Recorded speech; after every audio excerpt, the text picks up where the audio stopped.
Welcome to Bisati. My name is Shreya Pandey and I'm your business studies educator. And today I'm going to answer one of the most important question of a commerce, which a commerce student are curious to know when they, first time enter in the 11th class commerce and talk about and learn about the history and trade of commerce in India. So there are one question which are in the mind of a commerce student, and they did not get answer of that. So the question is, during ancient time, it was mentioned in the book, during ancient time, India was the biggest economy in the world. So it is said that India is one of the richest and the most powerful economies in the world. But why?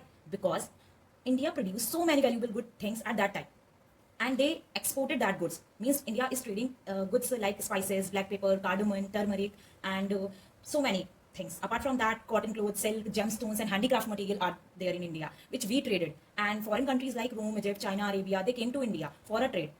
Okay, and at that time, Indian traders used both land and sea routes to export all these things like spices and all.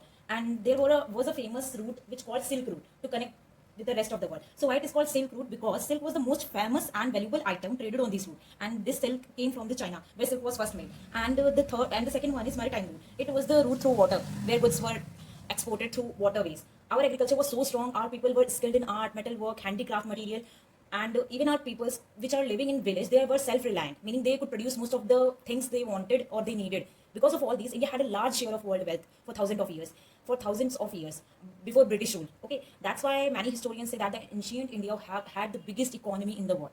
So that's the reason. So history of trade is started from ancient period. So before 6th century, we were not at that time. We don't have money to trade. Okay, so in that period of time, we use barter system. Means exchange goods from goods. Suppose you have a wheat and I have a rice. So I will take, if I want wheat and you want rice, to then in that scenario we'll exchange our goods. That's called barter system. At that time we don't have money, so we'll do barter system. After that, Indus Valley trade done. What is Indus Valley civilization? Indus Valley civilization is not a city. It is a group of old cities near Indus River where smart people live. Now Indus River, it is besides the Indus River, and Indus River now is in Pakistan. Okay, so at that time Pakistan, Gujarat, Rajasthan, they were doing trading at that time.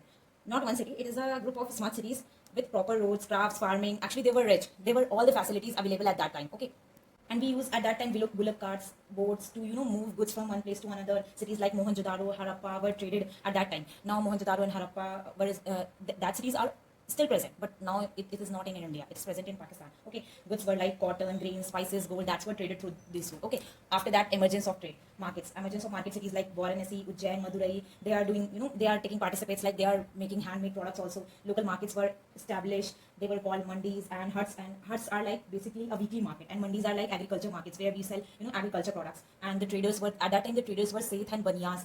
Okay, they were rich. So after that, foreign trade will take place. After emergence of market, foreign trade will take place.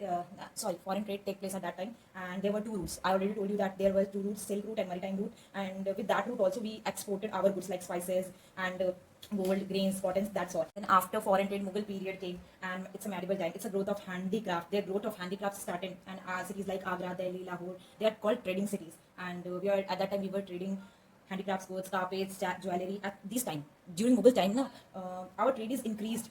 Okay, then after Mughal period, our downfall start. At that time, British period came, and the trade problem started. Now British came here as a trader, but they took control, and they make India as a supplier of raw material to British. And India trade, and because of British period, Indian trade suffered, and we lost a lot of money because. That Britishers, they take raw material from the India at a cheap rate, and they are selling their products in our country in a high price, and force our people to take that goods. So British sold these goods here. Then after independence, India started building a trade, and we improved in road transport, trains, banking, industries, communication. We make in India focus, and Atmanirbhar Bharat. So that's how. And now we are in the process of being from developing country to a developed country, and so we will achieve that. That is all the history of trade and commerce. I hope you all understand that. Thank you for watching this video. Stay tuned for the next video, and kindly do subscribe my channel if you want to make commerce more interesting and easy to understand. Then do subscribe.